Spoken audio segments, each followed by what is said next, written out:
Hello everyone, स्वागत है आपका एक और नई वीडियो में। और इस वीडियो में हम देखने वाले हैं यार वेब सर्वर को। वेब सर्वर क्या होता है, working of web server and features क्या क्या होते हैं, और हम एंड में देखेंगे क्या क्या यूज केसेस वेब सर्वर के होते हैं। तो वीडियो को एंड तक जरूर देखना है। वीडियो पसंद आती है तो वीडियो को लाइक और चैनल को सब्सक्राइब कर लेना है, ताकि ये वीडियोस आपको मिलती रहे। तो चलिए शुरू करते हैं। Web server is a software or hardware system that store, processes and delivers web content to users over the internet। यार वेब सर्वर जो है एक कंप्यूटर या सॉफ्टवेयर होता है जो इंटरनेट पर किसी वेबसाइट को स्टोर करता है और लोगों को दिखाता है। इन सिंपल वर्ड्स यदि मैं कहूँ तो आप क्या हो, सपोज फॉर एग्जांपल कि आप एक कस्टमर हो, ब्राउजर जो है अभी वेटर है एंड वेब सर्वर जो है आपका किचन है। आप ऑर्डर करते हो, यानी कि आपने क्या करा, यूआरएल को टाइप करा।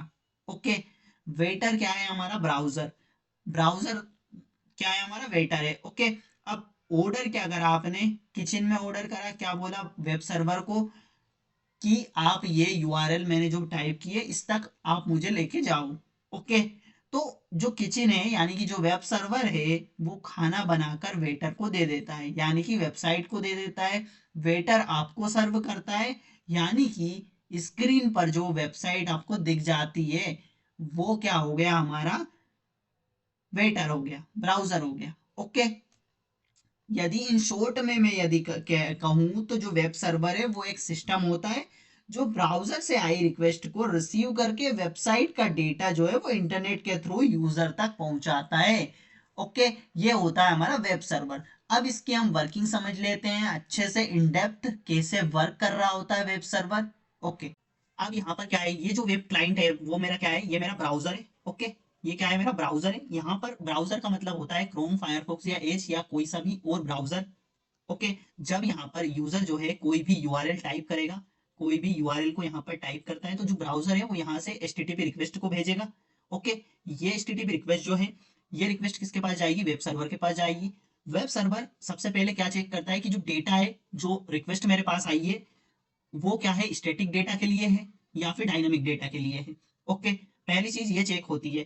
फिर क्या होता है कि यदि मेरा स्टैटिक डेटा रिक्वेस्ट हुई, ओके, यदि डेटा स्टैटिक डेटा मतलब क्या होगा यहाँ पर, स्टैटिक डेटा का मतलब होता है कि जो फाइल मेरे पास आई है वो स्टैटिक डेटा वाली है या नहीं, मतलब एचटीएमएल फाइल है क्या, क्या वो कोई भी सीएसएस है क्या, क्या कोई इमेजेस है क्या, या कोई वीडियो है क्या, या फिर कोई जेएस फाइल है क्या। ओके, तो ये सब यदि है तो ब्राउजर क्या करेगा, ब्राउजर ने यहाँ पर रिक्वेस्ट भेजी है तो वेब सर्वर ने देखा कि फाइल यहाँ पर क्या है, स्टैटिक है। ओके, अब जब फाइल यहाँ पर स्टैटिक पाई जाती है तो स्टैटिक डेटा स्टोर से यहाँ पर कौन उठाता है, फाइल, वेब सर्वर यहाँ से फाइल उठाएगा।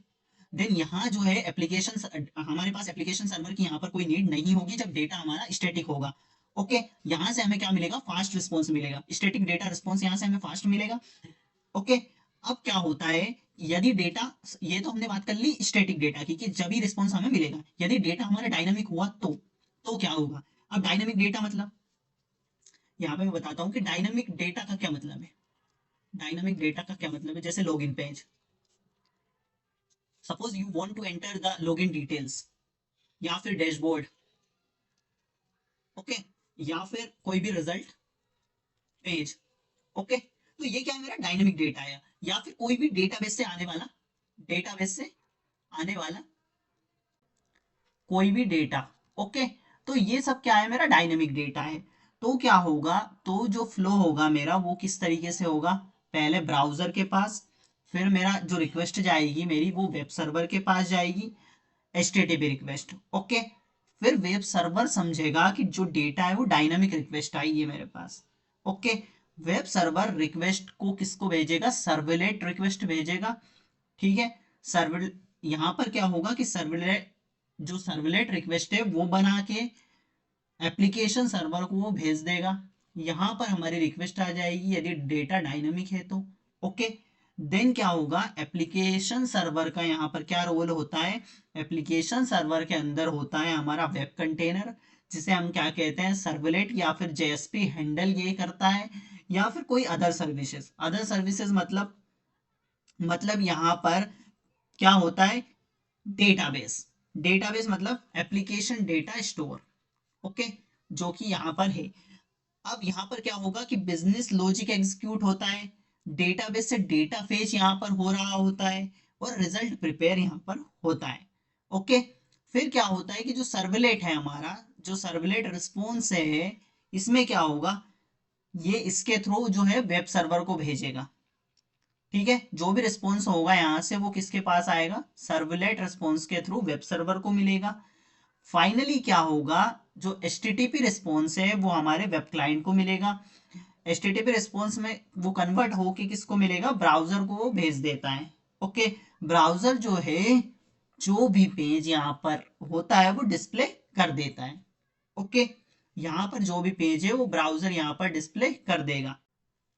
अब बात कर लेते हैं यार हम, क्या क्या फीचर्स होते हैं वेब सर्वर में। वेब सर्वर में फीचर्स की बात करें तो HTTP and HTTPS protocol, it communicate using HTTP और HTTPS to send and receive request. यानी कि वेब सर्वर जो है HTTP या HTTPS प्रोटोकॉल का यूज करके ब्राउजर से बात करता है। मतलब HTTP मतलब क्या होता है, जो भी नॉर्मल कम्युनिकेशन वो होगी। HTTPS यानी सिक्योर कम्युनिकेशन होगी, यानी कि डेटा इंक्रिप्टेड होता है, okay. Content storage, store web pages, script, images and other media. अब यहाँ पर क्या होगा कि वेब सर्वर के अंदर वेबसाइट का जो सारा डेटा है वो स्टोर होता है, जैसे कि HTML पेजेस अभी हमने सारा देखा, CSS फाइल, जो भी स्टैटिक डेटा है वो यहीं पे स्टोर होगा, राइट।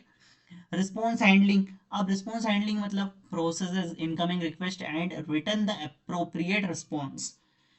रिस्पॉन्स हैंडलिंग में क्या होगा कि जो वेब सर्वर का जो मेन काम होता है, ब्राउजर की रिक्वेस्ट को रिसीव करना, उस रिक्वेस्ट को प्रोसेस करना एंड करेक्ट रिस्पॉन्स भेजना, ये सब, ओके। अगर पेज एग्जिस्ट करता है तो HTML पेज भेज देगा, अगर पेज नहीं मिलता है तो वो फिर 404 एरर इस टाइप से भेज देगा, okay. Logging, logs details of every request such as IP address, timestamps and requested URLs। अब वेब सर्वर जो है हर रिक्वेस्ट का रिकॉर्ड मेंटेन करता है, जैसे कि यूजर का क्या IP एड्रेस है, रिक्वेस्ट का टाइम एंड डेट क्या है, कौन सा URL एक्सेस किया है, ये लोग सब यूज होते हैं, जैसे security checking, traffic analysis, error tracking, ये सब। Security, handle security measure like SSL और TLS encryption for secure HTTPS connection. अब वेब सर्वर जो है वो सिक्योरिटी का ध्यान रखता है, स्पेशली जो HTTPS कनेक्शंस होते हैं उन वेबसाइट्स के लिए, ओके। तो ये सब होते हैं हमारे फीचर्स वेब सर्वर के। अब क्या क्या यूज केसेस होते हैं ये भी हम समझ लेते हैं। वेबसाइट होस्टिंग, वेबसाइट होस्टिंग यानी store and serve the files that make up a website. अब वेबसाइट होस्टिंग मतलब होता है कि वेब सर्वर का सबसे कॉमन यूज होता है वेबसाइट होस्ट करना, यानी कि ये वेबसाइट के सारे फाइल्स को स्टोर करता है, जो भी फाइल्स है जैसे HTML, CSS, JavaScript, image, videos. जब कोई यूजर वेबसाइट ओपन करता है तो वेब सर्वर ये फाइल्स जो है वो ब्राउजर को भेज देता है। फॉर एग्जाम्पल कि कॉलेज वेबसाइट यदि खोल रहे हैं अपन, ब्लॉग खोल रहे हैं, कोई सा न्यू वेबसाइट खोल रहे हैं, न्यूज वेबसाइट खोल रहे हैं, तो ये सब। सेकंड होता है हमारा hosting, host backend APIs that allow client application to interact with data. अब एपीआई होस्टिंग में क्या होता है कि जो वेब सर्वर है वो बैकएंड एपीआई को होस्ट करता है, जिससे कि mobile apps, web apps, other software systems जो है वो डेटा के साथ इंटरेक्ट कर सकते हैं। File sharing, serve downloadable file like documents, videos और इमेजेस। फाइल शेयरिंग में क्या होता है कि वेब सर्वर को यहाँ पर फाइल डाउनलोड या अपलोड के लिए यूज किया जाता है, जैसे PDF हो गई, image, video, software files. User जब डाउनलोड लिंक पर क्लिक करता है तो वेब सर्वर जो है वो फाइल सर्व करके दे देता है, सर्व कर देता है, ओके। फोर्थ होता है हमारा web applications, host web based application that perform actions and store data on the server. Web server जो है वेब बेस्ड एप्लीकेशन को होस्ट करता है, जिसमें यूजर लॉगिन करता है, फॉर्म सबमिट होता है, डेटा जो है डेटाबेस में स्टोर होता है। यहाँ पर सर्वर जो है सिर्फ पेज नहीं देता है बल्कि एक्शन भी परफॉर्म करता है, ओके। फिफ्थ होता है हमारा e commerce, store product listing, user accounts and order data for online stores. अब वेब सर्वर जो है ऑनलाइन शॉपिंग वेबसाइट्स का बैकबोन भी होता है, ये सारी चीजें हैंडल करता है, जैसे कि प्रोडक्ट लिस्टिंग करना हुआ, यूजर अकाउंट हुआ, कार्ट एंड ऑर्डर्स हुए, पेमेंट रिक्वेस्ट हुई। तो जो डेटाबेस है उसके साथ कनेक्ट होकर रियल टाइम डेटा को भी ये मैनेज करता है। तो ये सारे यूज केसेस होते हैं यार वेब सर्वर के। आशा करता हूँ ये सारे समझ आ चुके होंगे। एंड वीडियो होती है यहाँ पर एंड।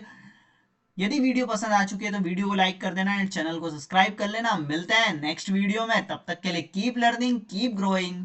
Thank you.